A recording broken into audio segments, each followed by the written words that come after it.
Sports বা tournament কোনো ছেলে খেলা না, যেখানে আপনি চাইলে আপনার মন মতো খেলতে পারবেন। আপনার সামান্য একটা ভুল, শুধুমাত্রই সামান্য একটা, এতে আপনার স্কোর সেকেন্ডের মতো ওয়াইপ আউট হয়ে যাবে। এটা কোনো ফ্রি স্টাইল ম্যাচ না, আপনি চাইলে আনলিমিটেড গ্লোয়াল ইউজ করতে পারবেন, বা এটা কোনো ফ্রি স্টাইল কাস্টম 1 ভার্সেস 1 না, যেখানে আপনি চাইলে আপনার মতো খেলতে পারবেন।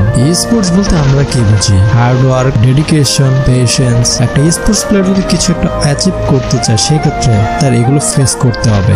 স্পোর্টস খেলতে হবে আপনার ঠান্ডা মাথায়। যে সকল বড় বড় টিমগুলোকে আপনি দেখতে পাচ্ছেন, আপনার কি মনে হয় একদিন দুই দিনেই তারা এখানে চলে আসছে? কখনোই না। 4টা থেকে 5টা বছরেরও বেশি তারা প্র্যাকটিস করতেছে, আর সেখানে আপনি 2 দিন হলো টিম বানানোর পর সেই টিমকে আবার ডিসব্যান্ড করে দিচ্ছেন পারবেন না বলে। নিজের ভিতরে জিতার আকাঙ্ক্ষা না থাকলে কখনোই কিছুই পারবেন না আপনি। ইচ্ছা শক্তি থাকতে হবে, পরিশ্রম থাকতে হবে, পেশেন্স রাখতে হবে, এরপরেই না আপনি স্পোর্টসে কিছু অর্জন করতে পারবেন।